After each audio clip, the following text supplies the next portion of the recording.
Hello everyone, welcome to CONNIEMARTS TV. So in this video we will be making this yummy and delicious oven baked jollof rice, guys. So I want to say thank you to everybody, new and old viewers and subscribers. I really appreciate you, and if you are new here and you haven't subscribed, please consider subscribing. Thank you. Hi guys, so this is going to be our ingredients for our oven baked jollof. So this is my fish powder, and that is my frozen vegetables. Okay, so you can use a fresh one or you can use the frozen one, so in any kind of vegetables that you want. And that is the rice, so you can use any kind of rice that's your preferred kind of rice. Okay, and this is my tomato stew. So to make the video short, I already made a stew. Okay, so with this you can use any gravy or any tomato stew that you have at home. You can just quickly throw it in there. Okay, all right guys, let's get into it.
So our jollof rice is ready.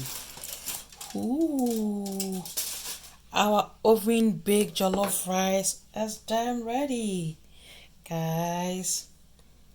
It's looking so yummy, quick and simple, right? Yeah. So as you can see, you didn't see me adding salt, because the salt in the stew was enough already. So if you are making it and you think your stew, the salt in your stew is not enough, you can add some of the salt. Okay, all right guys, so thank you for watching. Don't forget to like, comment, share and subscribe for more videos from CONNIEMARTS TV, and I'll see you next time. Bye.